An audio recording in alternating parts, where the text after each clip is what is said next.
One. Okay, good.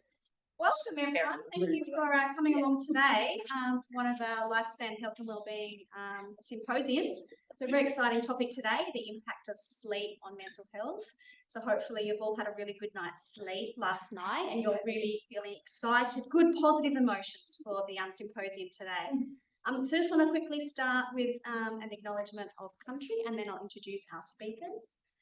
So I'd like to acknowledge the traditional custodians of the Macquarie University land, the Wallumattagal clan of the Darug Nation, whose cultures and customs have nurtured and continue to nurture this land since the dream time. I pay my respects to elders past, present and future. So today we're going to have 3 presentations of around 20 minutes each and then a panel discussion following. So I'm just going to introduce our 3 speakers. If you can hold your questions at the end, because I think we'd like to put your questions really to the group together. So to start, I'm Viv Wathridge. I'm the director of the centre, but it's not about me today. It's about these 3 up the front. So first of all, we're going to hear from Dr. In fact, I'm excited to say we have 3 ECRs today. How good is that? Very impressive ECR. So Dr. Amelia Scott, who's a clinical psychologist. She's also an MQRF holder and a member of the eCentre Clinic. Her expertise is in behavioural medicine and adjustment to chronic disease. And Amelia has recently developed a remotely delivered intervention for people with insomnia symptoms. So Amelia will talk to us about the sleep course, a preliminary efficacy of a pragmatic, inclusive digital sleep intervention. Then we have Dr. Ella Orr. She's a clinical psychologist and also ECR. Her research aims to better understand the factors underlying the development of anxiety in children and adolescents, as well as how to enhance treatment outcomes. And she's going to talk to us about using sleep to improve treatment outcomes for anxious children. And then finally, we'll have Dr. Rick Wassing, who is a postdoctoral fellow from the Woolcock Institute with training in biochemistry and neuroscience. His expertise is in the neurobiology of emotional memory processing in insomnia. And his current focus is on the neurobiological mechanisms of sleep fragmentation and its key role in dysregulated emotional distress, and using that to identify people at risk for mental health adversity. And the title of his presentation is Sleep Fragmentation in Insomnia and its Detrimental Effects on Overnight Regulation of Distress. Welcome out to our 3 speakers. So thank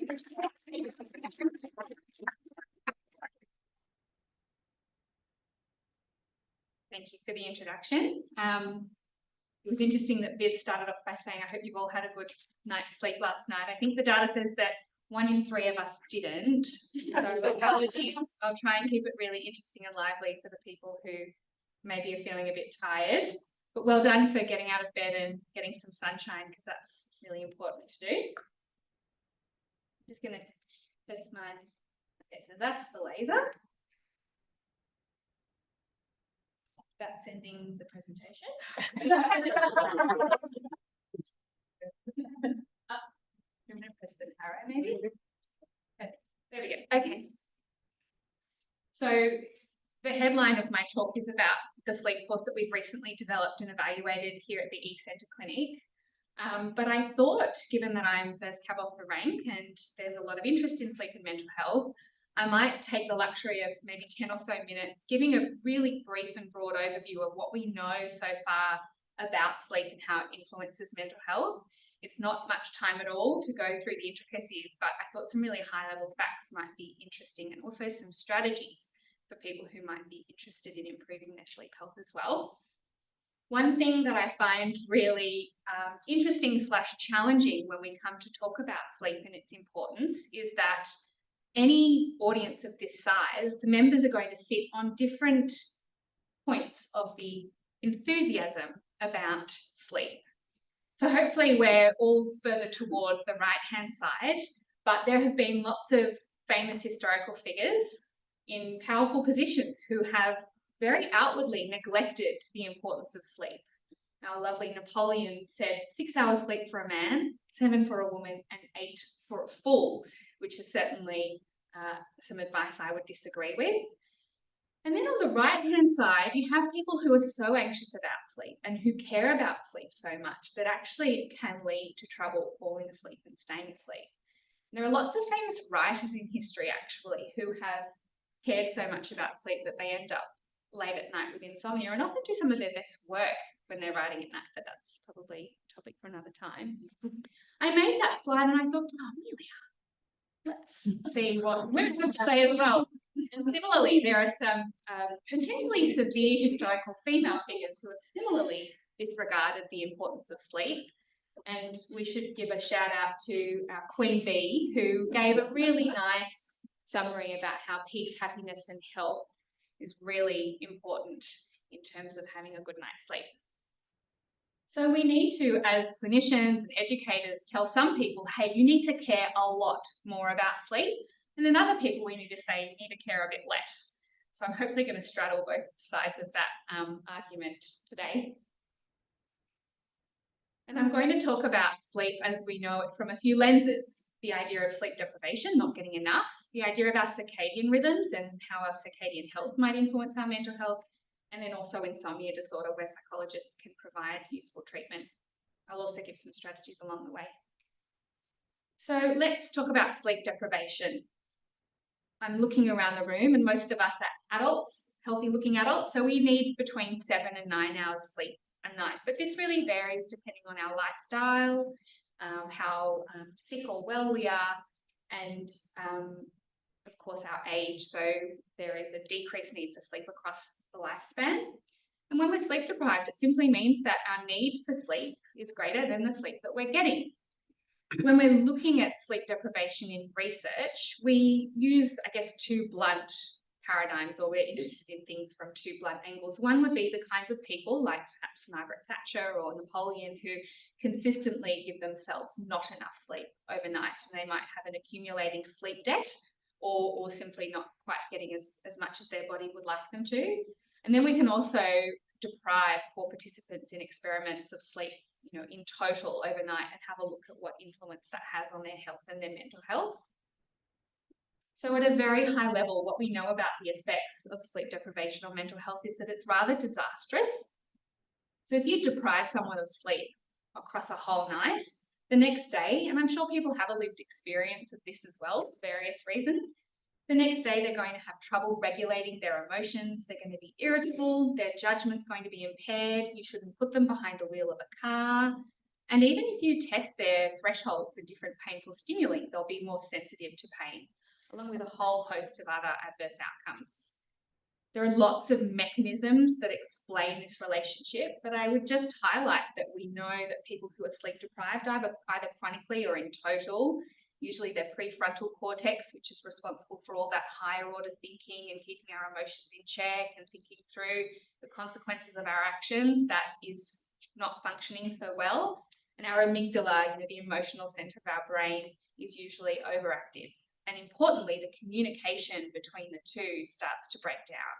So you can probably imagine in your mind how over time that might lead to issues with mental health. I thought I would highlight one epidemiological study conducted in adolescents, seeing as we're interested in sleep across the lifespan, that looks at different aspects of adolescent sleep and sleep health and the risk that it might put them at in terms of developing psychological disorders. So we know that adolescents actually, as they hit puberty and onward, tend to want to go to bed later, and there's a biological reason that they do this. One of the things that's concerning, though, is that we often still wake them up at the same time. So they are a group of people who we are very concerned about in terms of not getting enough sleep. So this study looked at a few different metrics around adolescent sleep health and their relationship with mood disorders and anxiety disorders and so on at a later time point. And you can see here, I'm going to try and use this again without breaking it. You can see here for adolescents who are going to bed after 10:30 at night, which is that many people, so 40% of adolescents, and I think the Australian data agrees with this, are at significantly increased of any mental disorder, mood, substance use disorders, and then their perception of their mental health and physical health. And then when you look at those who are getting 7 or less hours of sleep a night, which by the way, is going at least 1 to 3 hours or more in terms of sleep deprivation, because adolescents need more sleep than we do as adults. We're looking at almost across the board significantly increased risk of developing things like mood anxiety disorders, to a 2 times greater risk of a mood disorder, 60% greater risk of suicidality. So it has quite a meaningful effect. And similarly, nearly 40% of adolescents are staying up too late and not getting enough sleep. So in terms of a few quick strategies, if anybody in the room is potentially not giving themselves an adequate window of sleep, 8 hours is not for fools. It's really helpful for us. So don't go with what Napoleon said. Only take short naps when you need. Limit caffeine and alcohol. I mean, a lot of people probably know these strategies. Manage stress. Stress tends to make our sleep really hard to achieve. And make sure your sleep environment's nice and optimal. Nice, cool, dark and quiet. But if I'm thinking about that continuum, and I would also say that perfect is the enemy of good in these aspects. So there's no need to do these things perfectly. As long as you value your sleep, the rest should happen automatically. So the second lens is the concept of circadian rhythms, which is kind of a more recent and very exciting discipline of study, chronobiology and so forth. So people would probably have a general sense or understanding about what our circadian rhythm is or our body clock is. And people would probably, if I ask them, say it's our 24-hour sleep-wake cycle, which is certainly true. But it's also important to acknowledge that every single cell, every single organ and system in our body has a 24-hour rhythm. And they're all governed by a master clock in our brains called the suprachiasmatic nucleus that tells every single part of our body what to do and when to do it. Now, we are a diurnal species, so we're meant to be active, alert, eating, socializing, have fast reaction times and so on during the day. And at night, we are meant to be sedentary, inactive, resting and digesting. And the way that our brains know to do this is that it receives information from our external environment to then tell our bodies what to do and when. The most important thing that tells our brains what to do is the fluctuations of light and dark that we get with the rising and falling of the sun, but also the fluctuations in temperature across a day are important as well to entrain our master clock. And our behaviours also can play a role in telling our master clock what to do and when. So when we eat, when we're active, and when we're social also seems to help keep our circadian rhythm nice and strong, especially if those things are regular. So it's really quite fascinating how uniquely evolved we are to be almost as one with the rising and falling of the sun, and also a bit concerning how we've really gone and stuffed that up in the last little while. So with the kind of advent of artificial lighting, we've now got the ability to tell our brains that it's daytime at midnight, have quite strong overhead lights. And more recently as well, we can kind of glue ourselves to a very bright screen and, suffer the consequences perhaps of the light exposure as well as the stimulation that comes with looking at our phones before we go to bed. So it's almost like we have the ability to have really irregular sleep-wake cycles based on our irregular exposure to light and dark. So what would otherwise be a perfect, lovely system around when we have peaks of different chemicals or things like our strength and our blood pressure across a 24-hour period, we kind of have more of this other scenario where maybe different parts of our bodies are in different time zones to the other, or what's happening internally doesn't quite match with what the external environment is telling us. So our bodies might be confused. I'm not meant to be eating at 3 a.m, but here I am having a toasty, something like that. So there are all sorts of really interesting and often new kind of areas that have shown how circadian rhythm dysregulation can lead to adverse effects on our health. But I'm just going to highlight a few ideas, and these are probably the more well-studied of them. So if anyone is not aware, the World Health Organization has acknowledged that shift work is a probable carcinogen. So working at night and during the day and rotating that around can lead to a whole host of adverse health and mental health outcomes. There's some really interesting research around bipolar disorder. So we know that there seems to be a circadian rhythm element of bipolar disorder. People with bipolar are more sensitive to light. And interestingly, lithium, which is a treatment for bipolar disorder, seems to work by regulating circadian rhythms. Now, if anyone's travelled across time zones, they might identify with some of the symptoms here, being lethargic, having trouble with their appetite and their gut function, irritable, foggy in the head. And essentially, there's an idea that there's probably a depression or a mood phenotype that looks a bit like jet lag that might relate from a dysregulated circadian system. And as well, we know that people who are our night owls that tend to go to bed later and want to wake up later are at risk of developing mood disorders. And that's unlikely to be an inherent problem, although maybe some experts might have more advice about that. But it could be that because they're going to bed later, but society wants us to be up at work, before 9, that they're not quite getting the amount of sleep that they need. So some tips around circadian rhythms. Go to bed and wake up. Importantly, wake up at the same time every day. Avoid social jet lag, which is the phenomena of going to bed early and waking up early on weekdays, but then having a sleep in and delaying ourselves later on the weekends. Get plenty of sunlight during the day.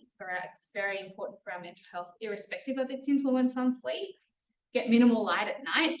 I don't think I need to tell people to put their phones out of their bedrooms and so on. And if you want, keep activities like when we exercise, eat and socialise as regular as possible. But again, all those things in mind, that perfect is the enemy of good. So finally, insomnia disorder. Anyone, as I mentioned, probably 1/3 of us in the room today had some trouble to fall asleep or stay asleep last night. And insomnia essentially is that difficulty, despite giving ourselves adequate opportunity, more than a few nights a week for more than a few months. So most people that struggle with acute insomnia will not go on to develop chronic insomnia. In fact, it's a minority that will then experience chronic insomnia. It does have just different risk factors and consequences to those other lenses that I've shared today. Often there are overlaps, which is why I did my Venn diagram, but once you kind of partial out some of the influences on circadian rhythms and sleep deprivation itself, we're most concerned about the development of major depression and also some cardiovascular outcomes. So people with insomnia are more than 2.5 times more likely to develop depression. And there are some increased risks of cardiovascular risk factors such as having a heart attack or a stroke or all cause kind of cardiovascular mortality.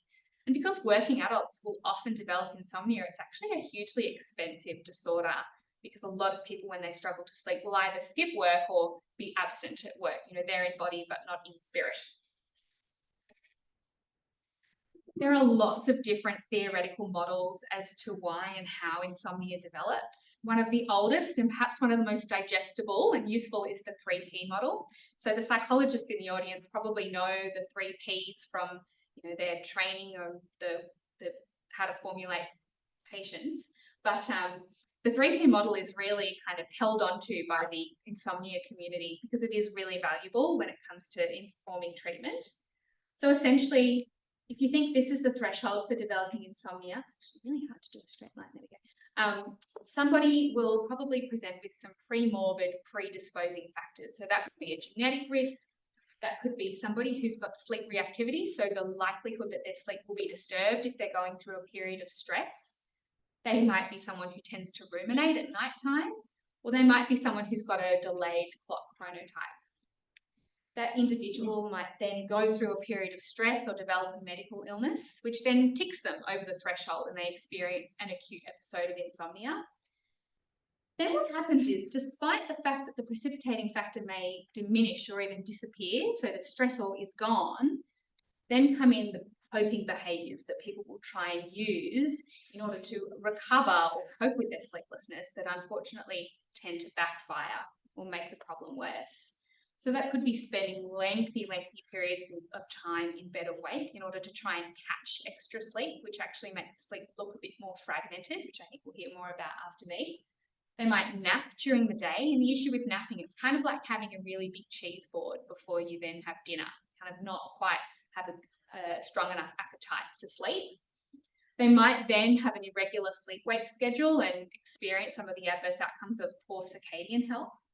And of course, they feel more anxious about falling asleep. And anyone who's tried really hard to fall asleep because they feel anxious about it knows that that doesn't really work.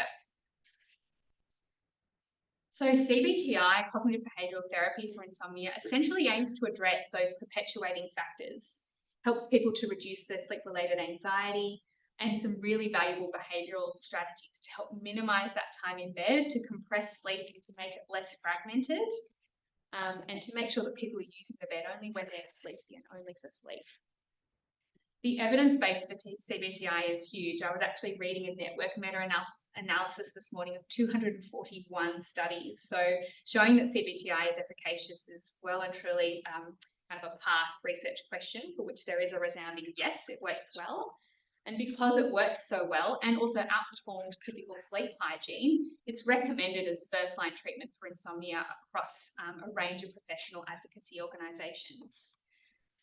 But I'm sure lots of people might imagine there are lots of barriers to people with insomnia getting good quality CBTI, and I need another half hour just to list them all out. But essentially it requires the access to an appropriately trained workforce that also have the skill in CBTI, and the individual must have the time and the resources to access them. So of course, digital treatment is one way that we can overcome the barriers. And so this is where the sleep course came in. We developed a digital CBTI intervention for insomnia, and I put a picture of Taylor Hathaway here, who helped me with the clinical support for participants as they worked through. It's a brief CBTI intervention delivered over 6 weeks. And we use really basic CBTI strategies that are known to work well: psychoeducation, sleep restriction therapy, and helping people to manage unhelpful thoughts about sleep and to reduce their hyperarousal at night time. What we tried to make novel about this intervention was how we allowed people into the RCT. So there's the whole issue of an internally valid RCT that adopts a lot of strict criteria around age and concurrent or past treatment and comorbidities to make sure that you're really treating the disorder of interest, but potentially a mismatch between what somebody in primary care will be seeing when people present with difficulties with insomnia.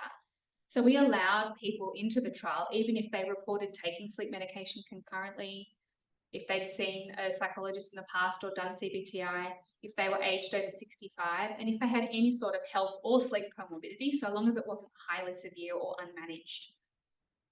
And this is our broad pre-post treatment improvement associated with the course. So we're most interested in the Insomnia Severity Index, and we saw a 39% improvement across the 6 weeks, and that was maintained at a 3-month follow-up.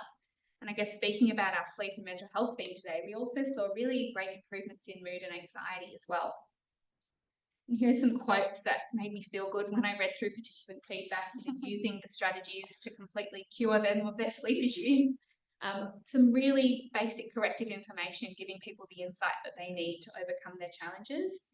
And I should note as well, we had a lot of people come into the trial with sub-threshold insomnia. So we didn't necessarily have a really clinically severe sample, but they still benefited and found the information that was corrective really helpful for them. So my strategies for insomnia: if you are someone who's had either short or long-term periods of trouble falling asleep or staying asleep, know that it's normal if it's in the short term, and that so long as you get up and keep going about your day-to-day activities, even though you feel a little foggy, it should self-correct. If anyone has a Fitbit that gives them their sleep score or some of the more sophisticated things, and you do worry about sleep, I would stop. I would not let your Fitbit dictate how you feel about yourself during the day. Use the bed only for sleep, and go to bed when you're feeling sleepy, which is not the same as feeling tired. Be mindful of vicious cycles. So a lot of things that we do to try and cope with insomnia, like drinking coffee, sleeping in, tend to make the next night harder. And find someone trained in CBTI. I had a few advice points for health professionals, considering I know a lot of the audience members are psychologists or other health professionals. Sleep is a modifiable and transdiagnostic risk factor for poor mental health. So it's really important to address and correct difficulties with sleep. And improving sleep will improve the comorbid symptoms. I don't have the time, but there's a really great RCT in depression that shows that you should almost treat them for insomnia before you do the depression treatment. Insomnia on its own is not secondary. So the move from DSM-4 to DSM-5 recognised that insomnia, when comorbid, is its own entity that deserves treatment. And so people used to think of insomnia as people used to think of things like depression as a perpetuating factor that kept people above the threshold, but we know now that it's actually probably a premorbid or a precipitating factor, and those things that keep insomnia going can help improve insomnia despite the presence of a mood problem. and get CBTI training or supervision. It's a really rewarding thing to do with people. I loved supporting our participants through the trial. It works really well, and it's got a nice kind of data feel to it because you look at people's sleep diaries and so on. Thank you. I'll pass it to you. Well, first of all, thank you very much for having me here today. My name is Nick Wassing. I'm a postdoctoral research fellow at the Institute of Medical Research and also at the School of Psychological Sciences here at Macquarie University since last year. It's a very exciting symposium, and I'd love to learn more about the programs that you run in the center, focusing on sleep. And so the idea for my talk today would be to talk more about the neuroscience, so focusing on the neurophysiology and the neurobiology of sleep that we have measured in normal sleeping controls, but also in insomnia disorder, and then highlighting some of the factors, and I'll just focus on a few elements here, although the research is a lot wider, focusing on a few elements that are really important that impact on the overnight consolidation of emotional memories. So we learned already a little bit about how sleep is involved in consolidating of memories, and also how this might relate to being a risk factor for the development of mental health disorders. So first, I just wanted to highlight, but this was already covered, that insomnia as a sleep disorder is a disorder where we see difficulty initiating sleep, or having a lot of nighttime awakenings, or waking up too early in the morning. And this should also have daytime impairments, should at least be 3 nights a week and at least 3 months in a row. And I think it's important to, or at least for what I want to show afterwards, that a sleep study where you put EEG electrodes on somebody's scalp and you measure their sleep is not actually part of any of the diagnostic criteria for insomnia. So this is completely solely based on the subjective reporting of their sleep complaints and their daytime impairments and the frequency of them. And maybe I'm in the wrong field of research, because they have studied how people with insomnia sleep. And on average, they might sleep, maybe half an hour, maybe up to an hour less than normal sleep controls. Maybe not that much of an impact, you'd say. Or maybe other studies haven't actually found that if you then treat insomnia, that any of those objective markers of sleep change significantly, even though the ISI score, the Insomnia Severity Index, decreases by a lot. So what is it about this objective sleep? Maybe there's nothing, and maybe I have to change fields, or maybe there is something, and we have to uncover the more fine-tuned dynamics of sleep. So this is what we commonly study in our lab. This is what we call the hypnogram. And on the horizontal axis, we show time, and then we have the different sleep stages shown here. We awake, REM sleep, people tend to dream the most, and then we have 3 stages of non-REM sleep. So we have light sleep, N1, where people are easily awakened from sleep, all the way to N3, very deep sleep, where we see a lot of slow oscillations, so really slow brain waves. And you cycle through these different sleep stages in sleep cycles, and a normal sleeper does this really nicely. You can see a nice sort of going up and down through REM sleep, non-REM sleep, and then ending with REM sleep, and then go again to deep sleep, and then moving up again to REM sleep. And this is just highlighting 3 sleep cycles in a normal sleeper. But important to note here is that sleep fragility, or arousals that we observe during sleep, it is part of normal sleep. So this is a normal sleeping control. And during the EEG that we measure, signal here shown on the top, we have these brief high-frequency activations, brain activations, that can last anywhere between roughly 3 to 15 seconds, or even longer. But if they last longer than 15 seconds, then we just call it an awakening instead of an arousal. But it's basically the same thing that we see in the EEG. And then showing here in the spectra as well, the pink colors indicate that we see a lot of these high-frequency activations. But what is it then about insomnia? What do we see there? Well, in insomnia, we also see sleep cycles, right? We see that people have non-REM sleep. They even go to non-REM 3 sleep. We see that perfectly well in insomnia. We also see that they go to REM sleep, but comparing a few figures, you can easily see that they do indeed have a lot more of these arousals, a lot more of these full awakenings during their sleep. So there's something about this sleep fragility that I wanted to highlight here, and this is a quantification of that. So here in this case, we're looking at the arousal index, which is just counting up how many arousals do we see per hour sleeping. And you can quantify that also per sleep stage, and we can see that there's a marginal increase in arousal index in non-REM sleep, but more significantly so in REM sleep. So when they go into REM sleep, they're more easily aroused from that REM sleep.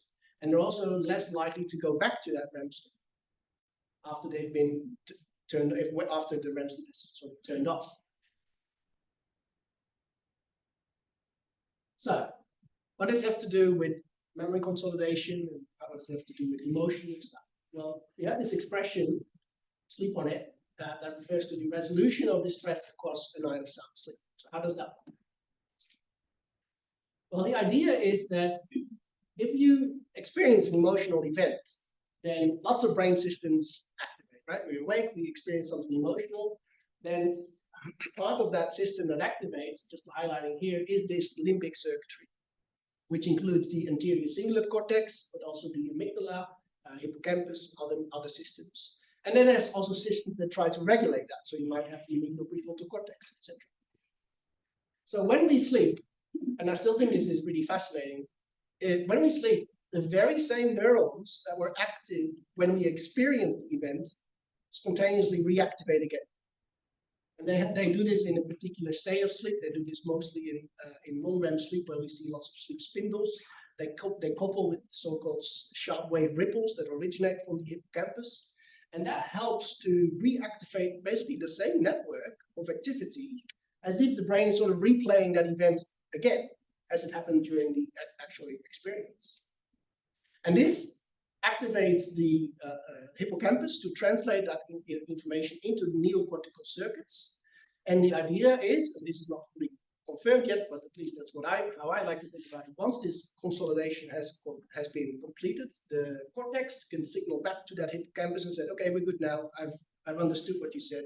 You can forget about it. And that forgetting about it, that's when the hippocampus, the amygdala, basically that whole limbic circuit says, okay, it's all good now. I've consolidated it, I've associated it with other memories that are alike. And now we can sort of let go of that idea. This is, in a very sort of simple terms, how I like to think about it. But anyway, what does that look like? So the idea is that we have this activation of the limbic circuitry, and when we have this normal REM sleep, oh, that's the pointer. Where's the laser? The middle, oh yeah, okay. So when you have this normal REM sleep, well, that helps to sort of disengage that limbic circuitry. And then if you recall that event the next morning, we see nice activations of cortical modules in, for example, a neuroimaging scan, but no longer seeing that limbic response shown earlier. But the idea is that if you have this restless REM sleep, then you can't do so. You won't be able to tell that limbic circuitry, okay, I've consolidated it, I know you can now disengage. And I did a study that found some evidence to actually support these claims. So what did we do?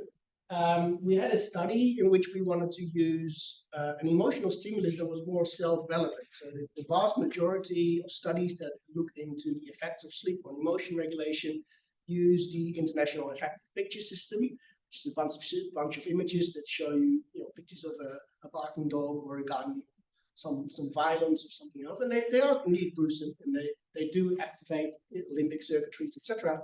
But they're not necessarily so self-relevant. And I think that would be an important point to go forward in research in this area where we use stimuli that are indeed self-relevant. So in this case, we asked people to record a song, and they recorded it with headphones on, and they couldn't hear themselves sing, and so they were quite bad performing this task. We didn't actually tell them what the recording is for, but in that week afterwards, so this was at screening, then they had a week at home before they came back to the lab, we chopped up that recording into different stimuli that we can then use in the MRI scanner to re-expose them to those karaoke practices. And we validated this to induce embarrassment, shame, not very nice feelings. We had very strong galvanic skin contact lens activations. We're quite well responding to this task. And indeed, in the MRI scanner, we can also see quite strong activations in that limbic circuitry. Right? So this is before sleep in the evening. when we do this karaoke task, we see that the amygdala lights up, like this is not nice. And this was also correlating with their autonomic nervous system activity. Well, then we had the participants sleep in the laboratory with EEG, and then in the morning we did the same task again in the MRI scanner. We re-exposed them, and then we looked into how does that limbic activity, that amygdala activity, change overnight as a function of that sleep.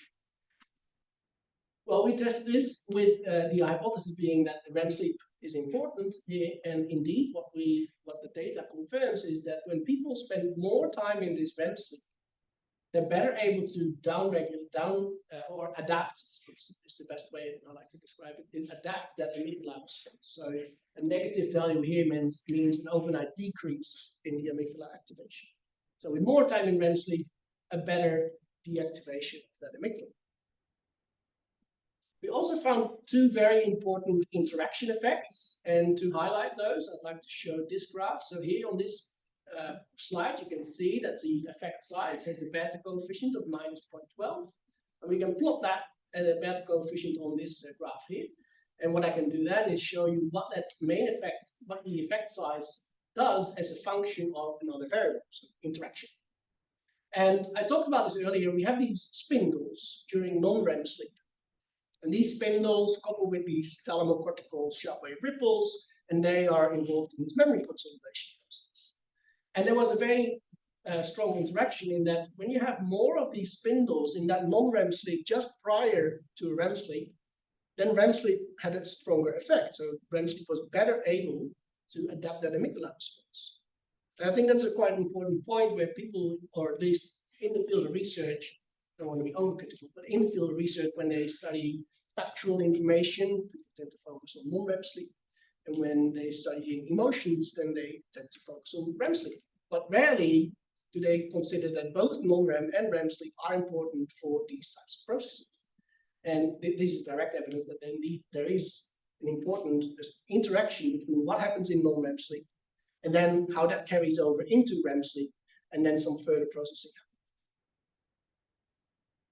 We saw a very important other effect with respect to these REM interruptions, in such a way that when you have more interruptions during REM sleep, so more of this insomnia phenotype, then REM sleep did not have any effect. Right, so we look at the effect size here as well with these 95% confidence intervals.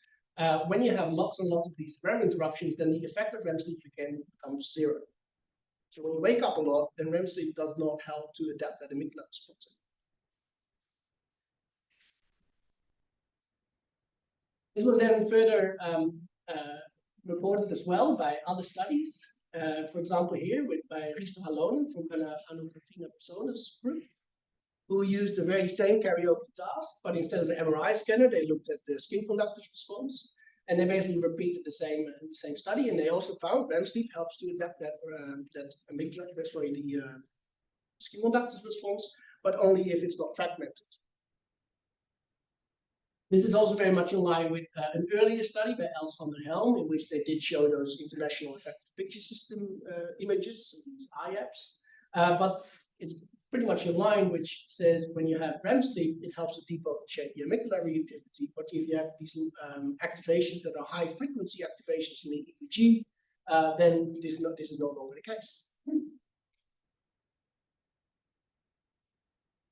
A nice study by Ryan Butteries also indicated that this applies to fear extinction, as we looked at earlier, where if you have REM sleep in insomnia, that is associated with a delayed fear extinction in this group as compared to healthy controls. And I also like to highlight the opposite, in that if you have participants with early life trauma, for example in childhood or in adolescence, that's associated with more sleep fragmentation in adulthood. And I don't actually have it on this slide, and I just realized I should have put it on there. It's a very recent study, again by Katrina Persona's group, showing that people with higher cortisol levels prior to sleep also have more fragmentation of REM sleep. So what the stress levels that you experience prior to sleep have an impact on sleep as well, can make it more fragmented. So there is a really important bidirectional effect that we should consider. So next, what can we do about it? Well, the idea is that we have the sleep fragility that impacts on our ability to adapt to emotional distress. And then, the question arises, well, does that actually impact the risk of us developing mental health, depression, anxiety, etc.? Is this indeed a pathway that exists or not? This mediation pathway. Right. So first, I wanted to highlight work by Tensi Kao, a postdoctoral researcher in our group, with whom I collaborated with in a paper in 2021, where we looked into the neurophysiology of insomnia to take a closer look into what does this sleep of insomnia look like. Because I'm highlighting arousals, but there's a lot more to consider actually. And then trying to classify insomnia patients in different subgroups, highlighting back to what I said at the very start. We don't actually know very much about what are the objective markers of insomnia, and this study tried to answer some of that research question. And what we did is we had a group of insomnia patients sleep in the laboratory with, and then we extracted the hypnogram. But we also looked into the microarchitecture of sleep, so more focusing on those really important dynamics of sleep and what the brain waves are doing during that sleep. So this was our data set. We had our hypnogram, and we had those FFT, the fast Fourier transformed spectra of the different sleep stages. And what we do these days is we just feed that to a computer and tell us what does the data tell us, right? So we found so compared to controls, sorry, I had to mention that as well, we had a lot of normal sleep controls in the laboratory as well. And then what we did is we found these 3 different subgroups of insomnia, and we compared them to those controls, and we had these 3 subgroups. So in the first subgroup, the red ones, we showed that they had a strong reduction in sleep efficiency, very strong reduction in total sleep time, so on average only 5 hours, which is well below the norm. Over 2 hours of wakefulness after sleep onset, so that's a lot. But also very importantly, in those microarchitecture, we saw that there had strong reductions in delta power during non-REM sleep, and again, a much heightened arousal index. So lots of these awakenings during their sleep. So consequently, we call these ones the disturbed sleep and delta power deficient groups. I think the blue ones here are very important to understand better. And that is because we found this blue group where we did not see any differences in sleep efficiency. They had roughly normal total sleep time. Their WASO wasn't significantly different. But within that sleep that they had reduction in delta power. So even though they were in non-REM sleep, in that non-REM sleep that they had a reduction of those really important slow oscillations. But again, in the arousal index, we didn't see any group differences. And then this was a miraculous group. So the blue one is the normal sleep and delta power deficient group, and then the green group is normal sleep and normal delta power. So there's a group of insomnia patients who present with subjective complaints of insomnia, and if you do the DSM-5 criteria, they have insomnia. But if you then measure their sleep, normal sleep efficiency, normal total sleep time, normal WASO, normal delta, everything normal, no differences as compared to normal sleep controls. Well, we had a second night, and that's importantly a modulation of how much time we allow them to spend in bed. So part of their CBTI, as we heard earlier, is we do this sleep restriction or bedtime retraining, where we allow them only to spend time in bed as the total sleep time they obtained in the week prior. And in this case, in that second night, we asked them to spend 2 hours less than their original bedtime. And by doing so, by restricting their sleep, we could significantly reduce that arousal index across all groups. So even though that the blue group and the green group didn't necessarily have differences to controls, even them showed a stark reduction in those arousal index. But also highlighting here that the reduction is almost half. So it's a quite stark change from the control night, which is habitual sleep, versus that restricted sleep. So yes, we can do something about those REM fragmentations. We don't know yet exactly whether that has an impact on their ability to regulate their emotional memories. That's what we'll do next. So that's that first link in that mediation pathway, but we also have a nice link with that last part of the mediation pathway, and this is highlighting a study by Jana Leers, who worked in the group in Amsterdam that I did my PhD at, where they did CBTI, but instead of just looking at insomnia outcomes, they also looked into anxiety and depression outcomes. And basically they saw a stark reduction in the depression severity, not only at short, but also very long-term follow-ups as compared to their control. So doing CBTI does impact mental health. If you want to know more about the neuroscience that I talked about today, I've got a recent perspective paper out with some exciting collaborators. So read more if you like, or ask me questions. And I'd like to highlight that all of these individuals on this slide actually significantly contributed to where I am today. So thank everybody between 2013 and 2024, all of these people. So thank you. And also all my funding, my institutes, and for you, for your attention.